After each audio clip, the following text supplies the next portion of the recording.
नमस्कार, मैं हूं सिकता देव और आप देख रहे हैं खबरों की खबर। महाकुंभ संपन्न हो गया, लेकिन इस बड़े आयोजन से जो संदेश निकले हैं वो गहरे हैं और उसका असर भी बड़ा होने वाला है। तो खबरों की खबर में आज हम आपको बताएंगे कि कैसे 45 दिनों के महाकुंभ ने मुख्यमंत्री योगी आदित्यनाथ को विकास और हिंदुत्व के नए ब्रांड एम्बेसडर के रूप में पेश किया है और वो पीएम मोदी के लिए फिर एक बार बेहद उपयोगी साबित हुए हैं। हम आपको आज ये भी बताएंगे कि महाकुंभ की पूरी कहानी प्रधानमंत्री मोदी की जुबानी।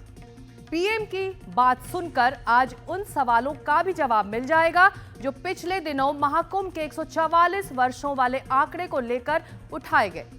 एक सवाल कई दिनों से और भी उठ रहा है और वो है क्रिकेट की दुनिया से जुड़ा हुआ।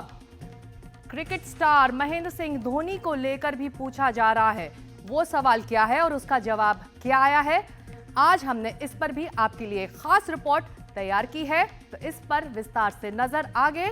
लेकिन शुरुआत कर लेते हैं महाकुंभ की जुड़ी खबर से जो कल ही संपन्न हुआ है। महाकुंभ से योगी आदित्यनाथ ने जिस तरह से दिन रात एक कर महाकुंभ का सफल आयोजन किया और जिस तरह से खुद प्रधानमंत्री नरेंद्र मोदी महाकुंभ की सफलता के लिए बार बार योगी की तारीफ कर रहे हैं, यूपी समेत देश की राजनीति में एक साथ कई संदेश गए हैं। एक तो ये कि महाकुंभ अब ब्रांड बन चुका है जिसके धार्मिक और सामाजिक ही नहीं बल्कि आर्थिक मायने भी हैं। और दूसरी बात यह भी कि महाकुंभ की चमक में योगी पीएम मोदी के लिए एक बार फिर बेहद उपयोगी साबित हुए हैं।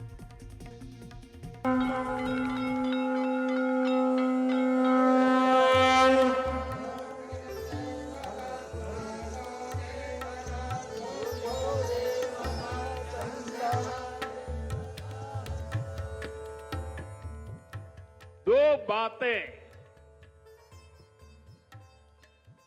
महाकुंभ में गए हुए हर व्यक्ति के मुंह से हिंदुस्तान के कोने कोने में सुनाई देती है। एक, वे जी भर करके स्वच्छता कर्मियों की उनके गुणगान करते हैं। 24 घंटे जिस सेवा भाव से इस एकता के महाकुंभ में स्वच्छता के कार्य को संभाल रहे हैं, मैं आज उन सभी स्वच्छता के साथियों को आदरपूर्वक नमन करता हूं। एक साधक की तरह, एक सेवाव्रती की तरह पूरी नम्रता के साथ इस एकता के महाकुंभ में जिन पुलिस कर्मियों ने देश के लोगों का दिल जीत लिया है,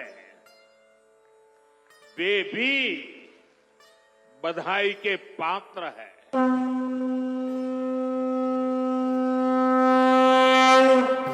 भैया हरो बोलो, मतंगेश्वर भगवान की, बागेश्वर धाम की जय, जटाशंकर धाम की। जिस वक्त प्रधानमंत्री नरेंद्र मोदी बागेश्वर धाम में महाकुंभ में अपना पसीना बहाने वालों की तारीफ कर रहे थे, उस वक्त प्रधानमंत्री मोदी के भाषण को लखनऊ में बैठे मुख्यमंत्री योगी आदित्यनाथ बहुत गौर से सुन रहे थे।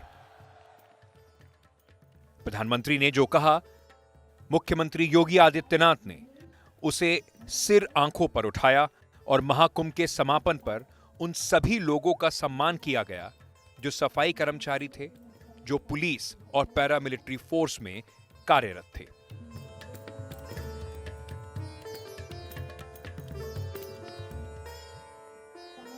नए भारत का नया उत्तर प्रदेश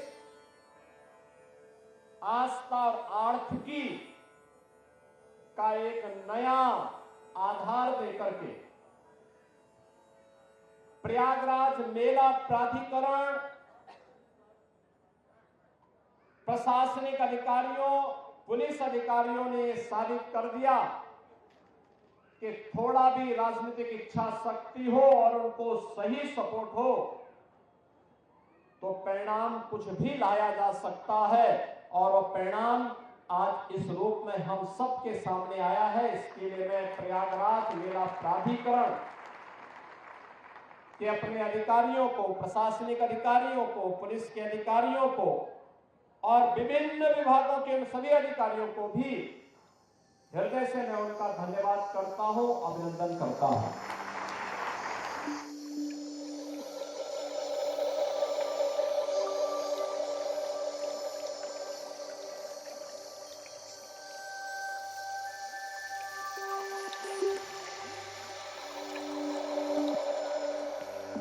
दुनिया भर के लिए ये एक अनूठा कार्यक्रम हुआ जब महाकुंभ में संगम तट पर 66 करोड़ से ज्यादा लोगों ने डुबकी लगाई। इस वर्ल्ड रिकॉर्ड वाले कार्यक्रम पर वर्ल्ड मीडिया ने भी खूब लिखा। वॉल स्ट्रीट ने खबर दी कि अमेरिका की आबादी से ज्यादा तीर्थयात्री प्रयागराज पहुंचे।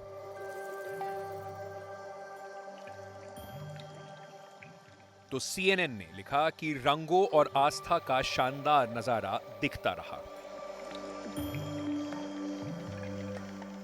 फ्रांस 24 ने लिखा कि इस महाकुंभ में प्रधानमंत्री मोदी और उनके सहयोगी योगी की हिंदू संरक्षक के तौर पर गढ़ी छवि को मजबूती मिली है।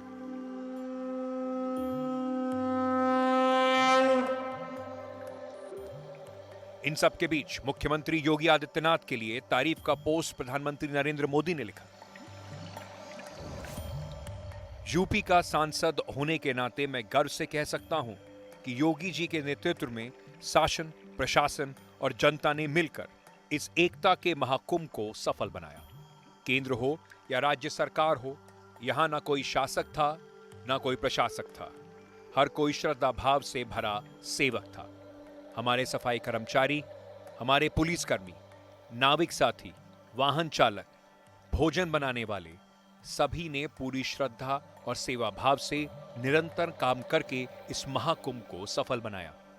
विशेषकर प्रयागराज के निवासियों ने इन 45 दिनों में तमाम परेशानियों को उठाकर भी जिस तरीके से श्रद्धालुओं की सेवा की है वह अतुलनीय है। मैं प्रयागराज के सभी निवासियों का, उत्तर प्रदेश की जनता का आभार व्यक्त करता हूं, अभिनंदन करता हूं। प्रधानमंत्री के पोस्ट से इतना साफ है कि महाकुंभ के पूरे आयोजन का सेहरा किसी एक आदमी के सिर बंधा तो मुख्यमंत्री योगी आदित्यनाथ,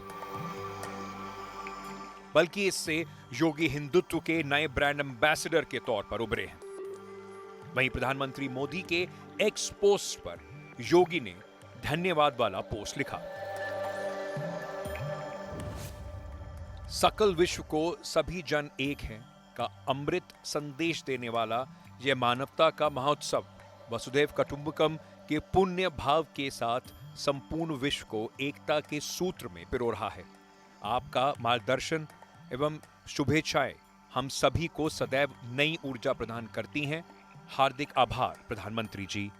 हर हर गंगे, भगवान बेनी माधव की जय।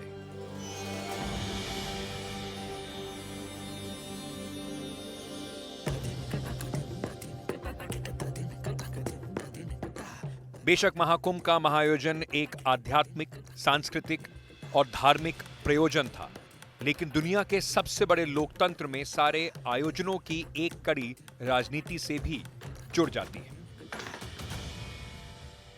योगी आदित्यनाथ के महाकुंभ वाले प्रयासों में उनकी छवि इस वक्त सनातन के संरक्षण की बना दी है। अपने प्रयासों और बयानों से योगी आदित्यनाथ ने राजनीति को दो हिस्सों में बांट दिया है, एक सनातन प्रेमी, दूसरे सनातन विरोधी। महाकुंभ में जिसने जो तलाशा उसको वह मिला। गिद्धों को केवल घास मिली, सुअरों को गंदगी मिली,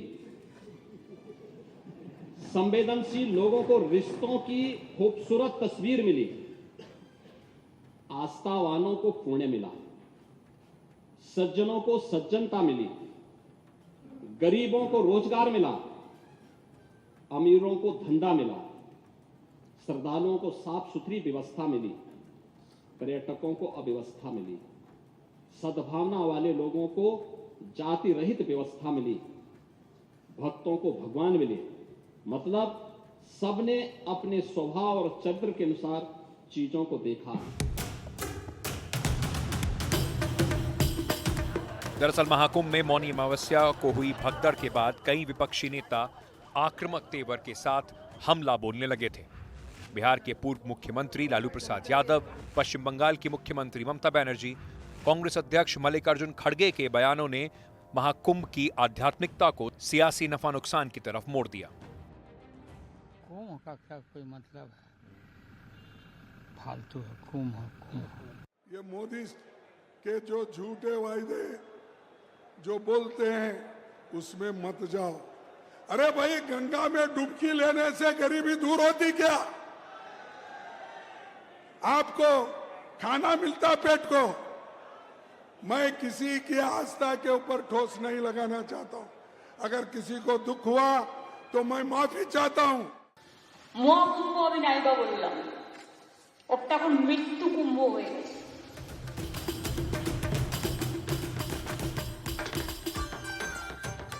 विपक्ष के नहले पर दहला योगी आदित्यनाथ ने मारा और प्रधानमंत्री मोदी ने भी। महाकुंभ में महाडुबकी का राजनीतिक फलक कितना बड़ा हो सकता है, इसको आप प्रधानमंत्री मोदी के भागलपुर में दिए भाषण से समझ सकते हैं। जो लोग पशुओं का चारा खा सकते हैं, वो इन स्थितियों को कभी भी नहीं बदल सकते। 12 साल पहले 2013 में कुंभ मेले में बीजेपी की राजनीति ने नई अंगड़ाई ली थी। तब आरएसएस ने संतों के सामने नरेंद्र मोदी का नाम आगे किया था। संतों का आशीर्वाद मिला और फिर गोवा में बीजेपी की कार्यकारिणी में नरेंद्र मोदी बीजेपी के चुनाव प्रचार अभियान समिति के प्रमुख बने। वो भी तब बीजेपी के कद्दावर नेता लालकृष्ण आडवाणी की पूरी नाराजगी के बाद। इसके बाद उसी साल दिल्ली में बीजेपी अध्यक्ष राजनाथ सिंह ने नरेंद्र मोदी को प्रधानमंत्री उम्मीदवार घोषित किया था। संसदीय दल ने यह फैसला किया है कि श्री नरेंद्र मोदी को आगामी लोकसभा चुनाव के लिए प्राइम मिनिस्ट्रियल कैंडिडेट के रूप में प्रोजेक्ट किया जाए। हालांकि 2013 और 2025 के महाकुंभ और बीजेपी की परिस्थितियों में थोड़ा फर्क है। तब बीजेपी सत्ता से बाहर थी, आज वो केंद्र और यूपी दोनों जगह में सत्ता पर है। तब चुनाव ठीक 1 साल बाद था, अभी चुनाव में 4 साल बाकी है। तब बीजेपी को नए चेहरे की सख्त जरूरत थी।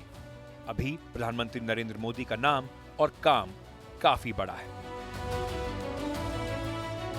लेकिन प्रयागराज में संतों का आशीर्वाद योगी के लिए ही दिखता है। लेकिन वर्तमान की व्यवस्था को देख करके ये जो व्यवस्था का जो श्रेय है, ये सब हमारे माननीय योगी जी को जा रहा है। और उनके प्रतिनिधियों के और उनके नेतृत्व में इतनी बड़ी व्यवस्था और इतना विहंगम जो दृश्य देखने को मिल रहा है, हम उस माननीय मुख्यमंत्री योगी जी की भी शुभकामना करते हैं उज्जवल भविष्य की। मैं अत्यंत धन्यवादी हूँ योगी सरकार के लिए कि उन्होंने उत्तम कोटि की व्यवस्था की है। आप देखिए, इतना दिव्य और भव्य कुंभ, जितनी प्रसन्नता के साथ देश के प्रधानमंत्री जी ने, उत्तर प्रदेश के मुख्यमंत्री ने मेहनत करके सजाया था, निश्चित उसका जीता जागता प्रमाण है। ये मेला जो अकल भी बदल देगा, नैरेटिव को बदलेगा, नेगेटिविटी को बदलेगा, ये प्रयाग का प्रयोग सबको जोड़ने का और सबसे जुड़ने का काम करेगा।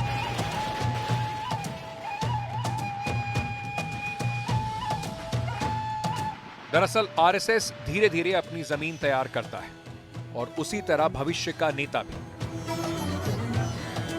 इस महाकुंभ की शानदार सफलता के बाद जिस तरह प्रधानमंत्री मोदी ने योगी की तारीफ की है और जिस तरह आरएसएस उन्हें पसंद करता है, उसमें योगी के कदमों के आगे एक बड़ी मंजिल हो सकती है।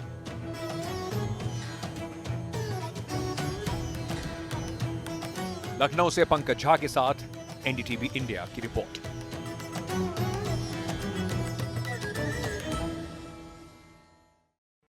और अब बात करते हैं दिल्ली की सियासत की, जहां का राजनीतिक तापमान बहुत तेजी से बढ़ता जा रहा है। आज दिल्ली विधानसभा में शराब नीति पर सीएजी की रिपोर्ट को लेकर चर्चा हुई, लेकिन सदन में विपक्ष की तरफ से सिर्फ एक विधायक मौजूद रहे। ऐसा इसलिए क्योंकि 22 में से 21 विधायकों को निलंबित कर दिया गया है। आज विपक्षी विधायकों ने विधानसभा परिसर में जाने की कोशिश की तो उन्हें बाहर ही रोक दिया गया। रिपोर्ट देखिए।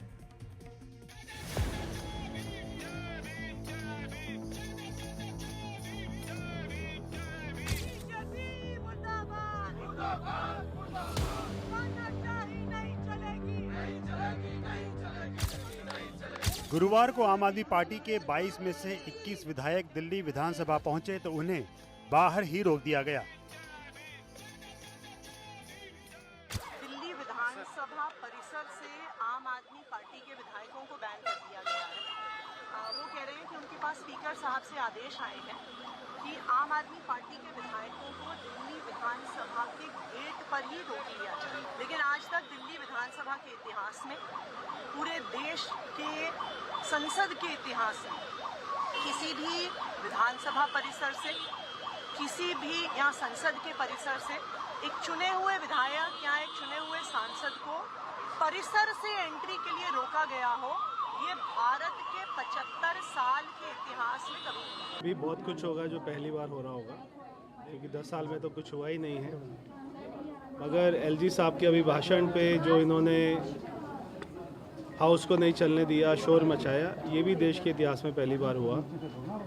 आम आदमी पार्टी ने आरोप लगाया कि निलंबन के बाद विधानसभा परिसर में एंट्री से रोकना नियमों का उल्लंघन है। देखिए, सदन के अंदर से बाहर निकालना, इसका कतई ये मतलब नहीं है कि आप प्रेमिसेस से बाहर निकाल लो। आज तो परंपरा ही नहीं थी भाई। संसद में भी संसद से निलंबन, तो संसद परिसर में आप नहीं आ सकते हैं, ये तो निरंकुश हो गए अध्यक्ष। ये सामान्य प्रक्रिया है। अगर सदन से बाहर निष्कासित होगा कोई सदस्य सदन की अवहेलना करने पर या सदन की मर्यादा को तार-तार करने पर, तो फिर वो सदन का अर्थ है विधानसभा, विधानसभा परिसर, तो वो परिसर से ही उसको बाहर जाना होगा। आम आदमी पार्टी के एक विधायक अमानतुल्लाह खान को निलंबित नहीं किया था, लिहाजा उन्हें सदन में जाने की इजाजत मिली। सदन के भीतर उन्होंने स्पीकर से अपने विधायकों को वापस बुलाने की अपील की। देखिए, मैंने कहा कि भाई हमारे 21 साथी बाहर हैं और आपने उनको बिल्कुल विधानसभा का जो वो है उससे बाहर कर दिया, बैरिकेड लगाकर बाहर कर दिया। तो उन्होंने मुझे पढ़ के सुनाया, उसमें कहीं पार्क का जिक्र नहीं था, पार्किंग एरियाज का जिक्र नहीं था। उन्होंने कहा विधानसभा जहाँ पर वो खुद रहते हैं, हम बैठते हैं, रूम्स जो अलॉट किए गए हैं, जो मीटिंग्स रूम्स, वो उनके रास्ते वो हैं। तो मैंने ये कहा जो पार्क है, पार्क का एरिया तो नहीं है, उसके अंदर पार्किंग का एरिया नहीं है। और ऐसे बहुत बार ऐसा हुआ, आप टेबल पे खड़े हो गए जब हमने आपको कभी बाहर नहीं किया। ये तो पहली बार ऐसा हो रहा है कि वो बिल्कुल विधानसभा का जो प्राइमिसेस है पूरा, चाहे पार्किंग हो चाहे पार्क हो, उससे बाहर कर दिया। तो वो गलत, उन्होंने रूल बुक में कहीं नहीं है कि पार्क का एरिया है वो है। परिसर में एंट्री की इजाजत नहीं मिली तो आम आदमी पार्टी के 21 विधायक बाहर ही धरने पर बैठ गए और बाबा साहिब अम्बेडकर को लेकर सरकार के खिलाफ नारेबाजी करते रहे। भ्रष्टाचार को लेकर आम आदमी पार्टी को घेरने के साथ बीजेपी ने अब दिल्ली के कई इलाकों के नाम बदलने की मांग भी शुरू कर दी है। मैं ये कहूंगी कि नजफगढ़ ने बड़ी लड़ाई लड़ी है अपने ऐतिहासिक काल में, और नाम बदलना चाहिए। जिन्होंने हमारे नजफगढ़ पे बड़ा अत्याचार किया, बड़ा काम किया, तो हम क्यों इस चीज को लेके चले। जब हम सियासत में आ गए हैं तो अपने नजफगढ़ की जनता की आवाज मेरी आवाज होगी, इसलिए मैंने मुद्दा उठाया। जैसे जैसे वक्त बीतेगा सियासत और तेज होगी, क्योंकि अभी तो सीएजी की सिर्फ एक रिपोर्ट विधानसभा में रखी गई है, 13 और बाकी हैं।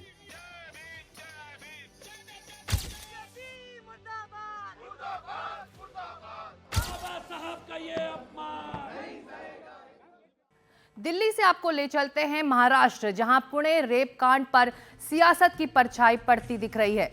महाराष्ट्र सरकार के एक मंत्री आज पुणे पहुंचे तो उन्हें प्रदर्शनकारियों का भारी विरोध झेलना पड़ा। ये केस इसलिए भी गंभीर हो जाता है क्योंकि आरोपी सीसीटीवी में तो दिख रहा है, लेकिन अभी तक पुलिस की गिरफ्त में नहीं आया है। आज जहां उद्धव ठाकरे की शिवसेना के कार्यकर्ताओं ने तोड़फोड़ मचाई, उस पुणे के स्वारगेट बस डिपो से रोजाना सैकड़ों बसें निकलती हैं। लेकिन एक दरिंदे ने वहां एक महिला को अपनी हवस का शिकार बनाया। इस शख्स के गुनाहों की कुंडली हम आगे खोलेंगे, लेकिन पहले आप ये जान लीजिए कि किस तरह इस आरोपी ने दीदी जैसे पवित्र शब्द को दागदार किया। स्वारगेट बस डिपो में सुबह सवेरे 5 बजे 26 साल की एक महिला बस का इंतजार कर रही थी। उसी समय दत्तात्रेय गाडे नाम का ये शख्स उसके पास आया और दीदी कहकर बस तक पहुंचाने में मदद की बात की। उस भली महिला को क्या पता था कि जिसे वो अपना भाई समझ रही थी वो कसाई निकला। गाडे की हवस की आरजू महिला की आबरू पर भारी पड़ी। टोटल 13 टीम्स है जो इसमें वर्कआउट कर रहे हैं। तो जहाँ पर वहाँ पर खेत है उनमें भी सर्च किया जा रहा है, ड्रोन का भी यूज किया जा रहा है, इसमें डॉग स्क्वाड है, टेक्निकल एविडेंसेस है। इसके बेसिस पे ये सभी टीम हमारी वर्कआउट कर रही है। जैसे जैसे लीड मिलते हैं, ट्रैक मिलते हैं, वैसे वैसे हम टीम भेज रहे हैं उसको ढूंढने के लिए। बलात्कार का आरोपी दत्तात्रेय एक हिस्ट्री शीटर है। वो हाल ही में जमानत पर छूटा था। आरोपी की पहचान सीसीटीवी से हो गई है, लेकिन वो अब तक पुलिस की गिरफ्त से बाहर है। पुलिस ने दत्तात्रेय को पकड़ने के लिए तीसरी टीम का भी गठन कर दिया है। साथ ही उस पर 1 लाख रुपए का इनाम रखा गया है। हालांकि सीसीटीवी की मदद से आरोपी की पहचान कर ली गई है, लेकिन 24 घंटे बाद भी आरोपी के ना पकड़े जाने से पुलिस पर सवाल उठ रहे हैं। जबकि महिला से बलात्कार करने के बाद दत्तात्रेय अपने गांव में आ गया था। वहां बड़े आराम से घूमता रहा, लेकिन पुलिस उसे पकड़ नहीं पाई। इस विषय में नेशनल विमेन कमीशन ने सुमोटो कॉग्निजेंस लिया है और कल ही हमने महाराष्ट्र के जो डीजीपी है उनको हमने पत्र लिखा है। हमने उनको ये कहा है कि ये जो घटना घटी है, इस घटना का तुरंत हमें वो जांच करके एक अहवाल हमें वो तुरंत दे दीजिए। उसमें हमने उनको ये भी कहा है कि इस घटना की तत्परता के साथ जांच होनी चाहिए। उसी के साथ साथ जो पीड़िता है उनको पूरी जो हेल्प होनी चाहिए, वो सभी हेल्प होनी चाहिए। उनके मानसिक स्वास्थ्य के लिए, शारीरिक स्वास्थ्य के लिए उसको मदद मिलनी चाहिए, मेडिकल हेल्प मिलनी चाहिए, उसको सुरक्षा भी देनी चाहिए। अब पुलिस ने दत्तात्रेय गाडे के परिवार के सदस्यों को पूछताछ के लिए हिरासत में ले लिया है। घटना के सामने आने के बाद से पुणे में जबरदस्त आंदोलन देखने को मिल रहा है। सामाजिक कार्यकर्ता तख्ती देसाई और एनसीपी के कार्यकर्ताओं ने आरोपी की गिरफ्तारी की मांग को लेकर आंदोलन किया। रोज कहीं ना कहीं पे बलात्कार या गैंग वॉर हो रहा है, उसी के साथ कोयता गैंग हर जगह धूम मचा रही है। ये सब पूरी बातें महाराष्ट्र पुलिस का और देवेंद्र फडणवीस का फेलियर यहाँ पर साबित कर दिया। ऐसा चित्र और ऐसा पिक्चर तो आज स्टेट में जरूर है। पुणे शहर के बीचों बीच इस तरह की घटना ने लोगों को इसलिए भी हिलाकर रख दिया है कि ये शहर महाराष्ट्र की पहचान से जुड़ा है। ये शहर आईटी सेक्टर का एक बड़ा हब है। यहाँ दूसरी कई बड़ी कंपनियों के भी दफ्तर हैं। सामरिक रूप से ये शहर सेना के दक्षिणी कमान का मुख्यालय है। पर्यटन के लिहाज से भी पुणे मायने रखता है। ऐसे में बलात्कार जैसी घटना की गंभीरता को देखते हुए गृह राज्य मंत्री योगेश कदम भी पुणे पहुंचे, लेकिन उन्हें भी वहां पर प्रदर्शनकारियों का घेराव झेलना पड़ा। इन्वेस्टिगेशन अभी जो आरोपी है उसको हम ट्रैक कर रहे हैं एंड बहुत ही जल्दी आरोपी है पकड़े जाएंगे और उनका संभाव्य लोकेशन ये हमें मिल चुका है और जल्दी ही आरोपी हमें पकड़ेंगे। इस मामले में 23 सुरक्षा गार्डों को तत्काल प्रभाव से निलंबित कर दिया गया है, लेकिन बड़ा सवाल यही है कि महाराष्ट्र में ही बलात्कार की घटनाओं पर लगाम कब लगेगी। पिछले साल अगस्त के महीने में ही महाराष्ट्र में 9 दिन में बलात्कार और यौन शोषण की 11 घटनाएं सामने आईं। अब ताज़ा घटना पर सियासत तेज हो गई है। पुणे में हुई घटना बहुत ही दुर्भाग्यपूर्ण है, निंदनीय है और इसलिए जो उसको मैंने खुद ही पुलिस आयुक्त जी से भी बात की, हमारे मुख्यमंत्री जी उसके ऊपर लगातार ध्यान दे रहे हैं और उन्होंने भी आदेश पुलिस आयुक्त को दिया है। पालक मंत्री अजीत दादा भी इसका फॉलोअप ले रहे हैं और इसमें इसको जल्द से जल्द पकड़ा जाएगा, उसके ऊपर कड़ी कार्रवाई की जाएगी। पुणे में जो घटना हुई स्वारगेट डिपो में, बस डिपो में, वो निश्चित रूप से महाराष्ट्र के लिए बहुत ही शर्मनाक बात है, ऐसे मैं मानता हूँ। क्या कर रही है पुलिस? 15-15, 20-20 सिक्योरिटी गार्ड वहाँ रहते हैं। 4 बसेस में कानून से लेकर तो अत्याचार के पूरे साहित्य मिलते हैं और इस तरह महिलाओं के साथ में वहाँ पे बलात्कार होता है, बच्चों के साथ में बलात्कार होता है। तो मुझे लगता है कि इसके लिए जिम्मेदार ये सब घटनाओं में सरकार की जिम्मेदारी बनती है। पूरे देश में देखें तो स्टैटिस्टा के आंकड़ों के मुताबिक साल 2013 से साल 2022 के बीच सालाना 30,000 से ज्यादा बलात्कार की घटनाएं हुई हैं। इनमें से सिर्फ साल 2020 में 30,000 से थोड़े कम आंकड़े आए थे। ये आंकड़े बताते हैं कि महिलाओं और बच्चियों के प्रति समाज के नजरिए में कितनी गंदगी बसी है। पुणे से अविनाश पवार के साथ रौनक कुकड़े की रिपोर्ट, एनडीटीवी इंडिया। और अब क्रिकेट। 22 मार्च से शुरू होने वाले 18वें आईपीएल में अभी कुछ समय बाकी है और फिलहाल पूरी दुनिया की नजर चैंपियंस ट्रॉफी पर है। लेकिन इस बीच क्रिकेट स्टार महेंद्र सिंह धोनी के एक अनूठे मैसेज ने दुनिया भर के क्रिकेट फैंस के सामने एक बड़ा सवाल खड़ा कर दिया है। क्या वाकई आईपीएल का यह सीजन धोनी का आखिरी सीजन होगा? हम ऐसा क्यों कह रहे हैं, ये रिपोर्ट देखिए। हैं और भी दुनिया में सुखनवर बहुत अच्छे, कहते हैं कि गालिब का अंदाज़े बयां। और गालिब साहब से माफी के साथ चेन्नई के थाला, टीम इंडिया के पूर्व कप्तान, आईपीएल के सबसे कामयाब कप्तान और खिलाड़ी एमएस धोनी का अंदाज, उनकी स्टाइल, उनका क्रिकेट और क्रिकेट के मैदान के बाहर उनकी अमिताभ बच्चन जैसी गेस्ट अपीयरेंस उन्हें सबसे जुदा करती है। 43 साल के धोनी 2025 में आईपीएल के शुरू होने से तकरीबन 3 हफ्ते पहले अपनी टीम से मिलने चेन्नई आए तो उनकी टी शर्ट पर मोर्स कोड में लिखा था वन लास्ट टाइम, एक आखिरी बार। और इसके बाद से ही कयास लगने शुरू हो गए कि धोनी क्रिकेट को अलविदा कहने की तैयारी में हैं। धोनी के संदेश सतसैया के दोहों जैसे होते हैं, बिल्कुल देखन में छोटे लगे। अंतर्राष्ट्रीय क्रिकेट से रिटायरमेंट के वक्त भी उन्होंने अपने फैंस के लिए 16 शब्दों का ही एक विदाई संदेश लिखा था। आप सबके प्यार और सपोर्ट के लिए शुक्रिया। 7:29 के बाद मुझे रिटायर समझें, एमएस धोनी। 43 साल के एमएस ने 17 साल पहले आईपीएल की शुरुआत से ही अपना सफर शुरू किया और तब से अब तक हर साल आईपीएल टूर्नामेंट में उनकी छाप जरूर रहती है। बल्ले से नहीं तो कप्तानी से, बड़ी पारी से नहीं तो आतिशी फिनिश से। हाल ही में पीटीआई पर उनके बयान से उनके कुछ और वक्त तक खेलने की उम्मीद बंधी। Now I've retired since 2019.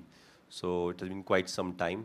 What I've been doing in the meantime is I just want to enjoy cricket for last whatever few years, I would be able to play. I want to enjoy it how I did as a child, when I was in school, when I lived in a colony.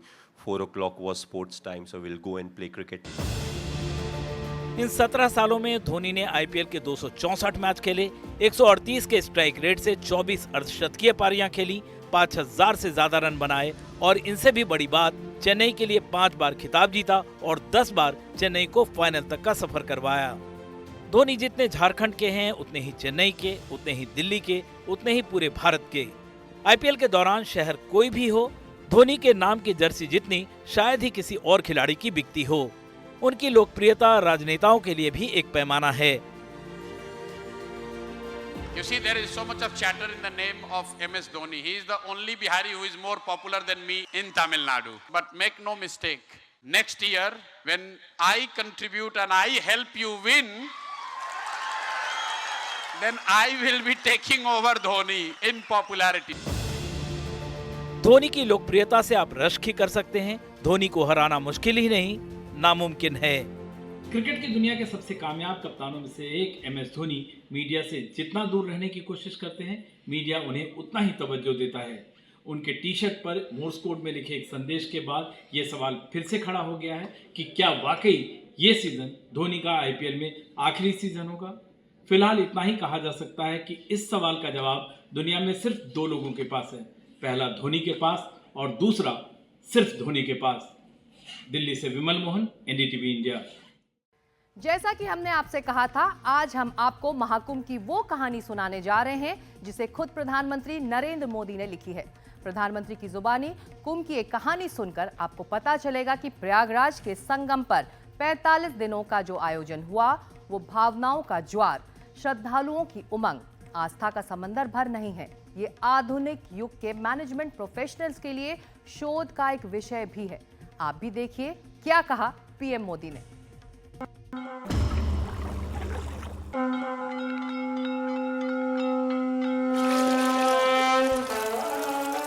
Mahakumbh हजारों वर्ष पहले से चली आ रही हमारे देश की सांस्कृतिक आध्यात्मिक यात्रा का पुण्य और जीवंत प्रतीक है। प्रयागराज में महाकुंभ के दौरान सभी देवी देवता जुटे।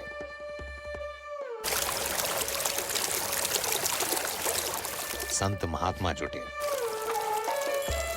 बाल वृद्ध जुटे, महिलाएं युवा जुटे और हमने देश की जागृत चेतना का साक्षात्कार किया। ये महाकुंभ एकता का महाकुंभ था, जहां 140 करोड़ देशवासियों की आस्था एक साथ एक समय में इस एक पर्व से आकर जुड़ गई थी।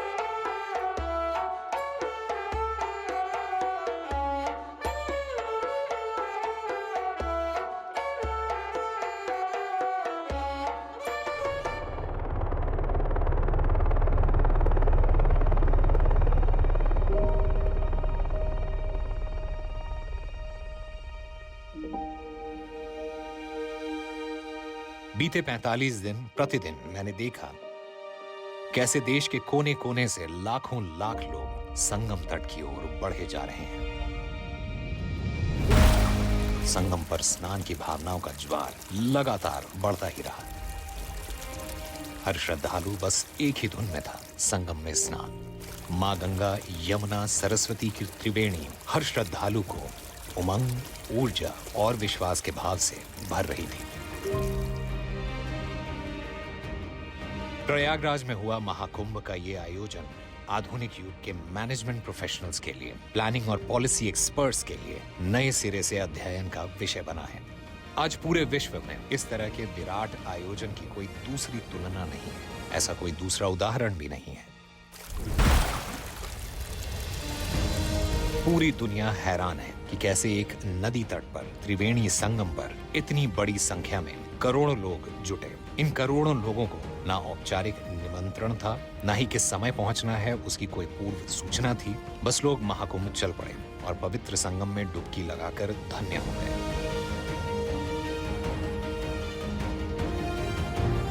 मैं वो तस्वीरें भूल नहीं सकता। स्नान के बाद असीम आनंद और संतोष से भरे वो चेहरे नहीं भूल सकता। महिलाएं हों, बुजुर्ग हों, हमारे दिव्यांगजन हों, जिससे जो बन पड़ा वो साधन करके संगम तक पहुंचे। और मेरे लिए ये देखना बहुत ही सुखद रहा, बड़ी संख्या में भारत की आज की युवा पीढ़ी प्रयागराज पहुंची। भारत के युवाओं का इस तरह महाकुंभ में हिस्सा लेने के लिए आगे आना एक बहुत बड़ा संदेश है। इससे यह विश्वास दृढ़ होता है कि भारत की युवा पीढ़ी हमारे संस्कार और संस्कृति की वाहक है और इसे आगे ले जाने का दायित्व समझती है और इसे लेकर संकल्पित भी है, समर्पित भी है। इस महाकुंभ में प्रयागराज पहुंचने वालों की संख्या ने निश्चित तौर पर एक नया रिकॉर्ड बनाया है। लेकिन इस महाकुंभ में हमने ये भी देखा कि जो प्रयाग नहीं पहुंच पाए वो भी इस आयोजन से भाव विभोर होकर जुड़े। कुंभ से लौटते हुए जो लोग त्रिवेणी तीर्थ अपने साथ लेकर गए, उस जल की कुछ बूंदों ने भी करोड़ों भक्तों को कुंभ स्नान जैसा ही पुण्य दिया। कितने ही लोगों का कुंभ से वापसी के बाद गांव-गांव में सत्कार हुआ। जिस तरह पूरे समाज ने उनके प्रति श्रद्धा से सर झुकाया, वो अविस्मरणीय है। ये कुछ ऐसा हुआ है जो बीते कुछ दशकों में पहले कभी नहीं हुआ। ये कुछ ऐसा हुआ है जो आने वाली कई शताब्दियों की एक नींव रख गया है। प्रयागराज में जितनी कल्पना की गई थी, उससे कहीं अधिक संख्या में श्रद्धालु वहां पहुंचे। इसकी एक वजह यह भी थी कि प्रशासन ने भी पुराने कुंभ के अनुभवों को देखते हुए ही अंदाजा लगाया था। लेकिन अमेरिका की आबादी के करीब 2 गुने लोगों ने एकता के महाकुंभ में हिस्सा लिया, डुबकी लगाई। आध्यात्मिक क्षेत्र में रिसर्च करने वाले लोग करोड़ों भारतवासियों के इस उत्साह पर अध्ययन करेंगे तो पाएंगे कि अपनी विरासत पर गौरव करने वाला भारत अब एक नई ऊर्जा के साथ आगे बढ़ रहा है। मैं मानता हूं ये युग परिवर्तन की वो आहट है जो भारत का नया भविष्य लिखने जा रही है। साथियों, महाकुंभ की इस परंपरा से हजारों वर्षों से भारत की राष्ट्रीय चेतना को बल मिलता रहा है। हर पूर्ण कुंभ में समाज की उस समय की परिस्थितियों पर ऋषियों मुनियों विद्वत जनों द्वारा 45 दिनों तक मंथन होता था। इस मंथन में देश को, समाज को नए दिशा निर्देश मिलते थे।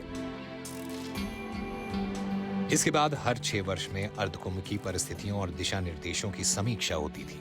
12 पूर्ण कुंभ होते होते यानी 144 साल के अंतराल पर जो दिशा निर्देश, जो परंपराएं पुरानी पड़ चुकी होती हैं, उन्हें त्याग दिया जाता था। आधुनिकता को स्वीकार किया जाता था और युग के अनुकूल परिवर्तन करके नए सिरे से नई परंपराओं को गढ़ा जाता था।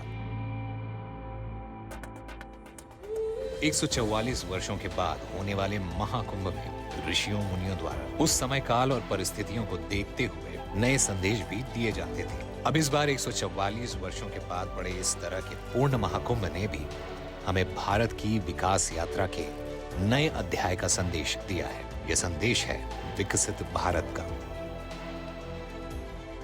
जिस तरह एकता के महाकुंभ में हर श्रद्धालु, चाहे वो गरीब हो या संपन्न हो, बाल हो या वृद्ध हो, देश से आया हो या विदेश से आया हो, गांव का हो या शहर का हो, पूर्व से हो या पश्चिम से हो, उत्तर से हो या दक्षिण से हो, किसी भी जाति का हो, किसी भी विचारधारा का हो, सब एक महायज्ञ के लिए एकता के महाकुंभ में एक हो गए। एक भारत श्रेष्ठ भारत का ये चिर स्मरणीय दृश्य करोड़ों देशवासियों में आत्मविश्वास के साक्षात्कार का महापर्व बन गया। अब इसी तरह हमें एक होकर विकसित भारत के महायज्ञ के लिए जुट जाना है।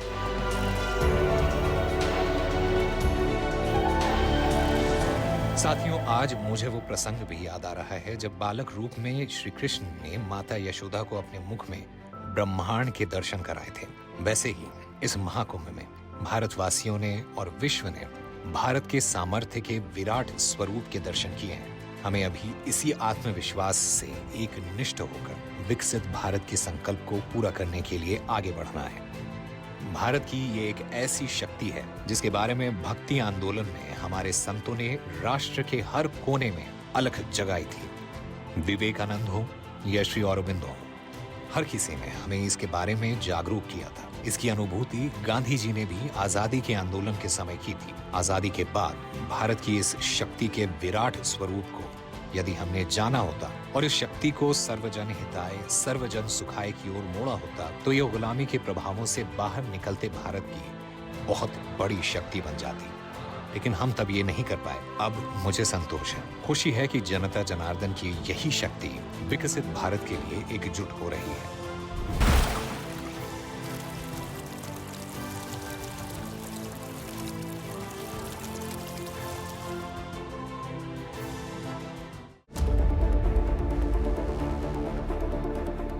साथियों, जब मैं काशी चुनाव के लिए गया था तो मेरे अंतर्मन के भाव शब्दों में प्रकट हुए थे और मैंने कहा था, माँ गंगा ने मुझे बुलाया है।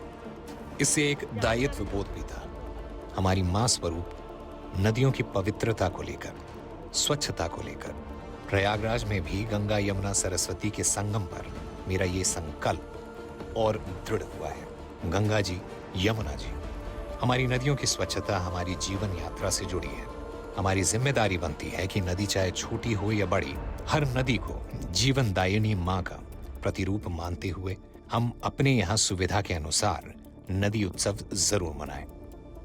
ये एकता का महाकुंभ हमें इस बात की प्रेरणा देकर गया है कि हम अपने नदियों को निरंतर स्वच्छ रखें, इस अभियान को निरंतर मजबूत करते रहें। शिवोहम शिवोहम शिवोहम शिवोहम चिदानंद रूप शिवोहम शिवोहम।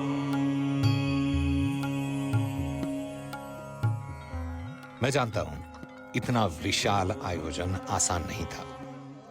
मैं प्रार्थना करता हूं माँ गंगा से, माँ यमुना से, माँ सरस्वती से, हे माँ, हमारी आराधना में कुछ कमी रह गई हो तो क्षमा करिएगा। जनता जनार्दन, जो मेरे लिए ईश्वर का ही स्वरूप है, श्रद्धालुओं की सेवा में भी अगर हमसे कुछ कमी रह गई हो तो मैं जनता जनार्दन का भी क्षमा प्रार्थी हूं।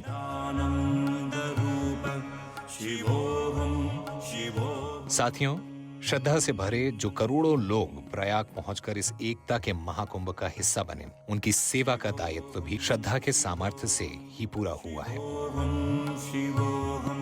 चिदानंद यूपी का सांसद होने के नाते मैं गर्व से कह सकता हूं कि योगी जी के नेतृत्व में शासन, प्रशासन और जनता ने मिलकर इस एकता के महाकुंभ को सफल बनाया।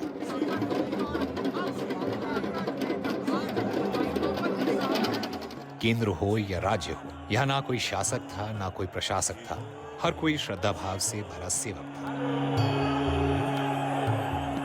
हमारे सफाई कर्मी, हमारे पुलिस कर्मी, नाविक साथी, वाहन चालक, भोजन बनाने वाले सभी ने पूरी श्रद्धा और सेवा भाव से निरंतर काम करके इस महाकुंभ को सफल बनाया। विशेषकर प्रयागराज के निवासियों ने इन 45 दिनों में तमाम परेशानियों को उठाकर भी जिस तरह श्रद्धालुओं की सेवा की है वह अतुलनीय है। मैं प्रयागराज के सभी निवासियों का, यूपी की जनता का आभार व्यक्त करता हूं, अभिनंदन करता हूं। गुरुवे शरणं गुरुवे शरणं गुरुवे शरणं गुरुवे शरणं प्रदोष शिवनायन मा शरणं प्रदोष शिवनायन मा शरणं। साथियों, महाकुंभ के दृश्यों को देखकर बहुत प्रारंभ में ही मेरे मन में जो भाव जगे, जो पिछले 45 दिनों में और अधिक पुष्ट हुए हैं, राष्ट्र के उज्जवल भविष्य को लेकर मेरी आस्था अनेक गुना मजबूत हुई है।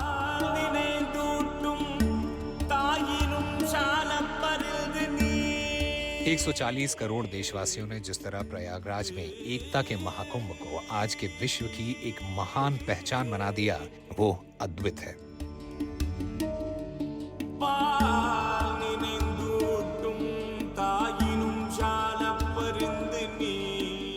देशवासियों के इस परिश्रम से, उनके प्रयास से, उनके संकल्प से अभिभूत में जल्द ही 12 ज्योतिर्लिंग में से प्रथम ज्योतिर्लिंग श्री सोमनाथ के दर्शन करने जाऊंगा और श्रद्धा रूपी पुष्प को समर्पित करते हुए हर भारतीय के लिए प्रार्थना करूंगा। महाकुंभ का स्थूल स्वरूप महाशिवरात्रि को पूर्णता प्राप्त कर गया है, लेकिन मुझे विश्वास है मां गंगा की अविरल धारा की तरह महाकुंभ की आध्यात्मिक चेतना की धारा और एकता की धारा निरंतर बढ़ती रहेगी।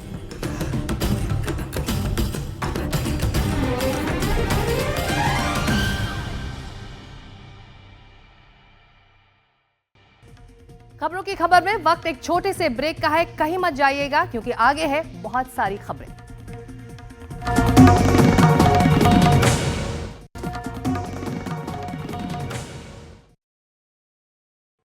तो खबरों की खबर में आज से हम एक नई शुरुआत भी करने जा रहे हैं। हर रोज बुलेटिन के आखिर में हम आपको बताएंगे कि कल देश और दुनिया में क्या खास होने वाला है, यानी कैलेंडर में कल क्या है। तो आइए आपको बता दें कि कल यानी कि 28 फरवरी को क्या खास है।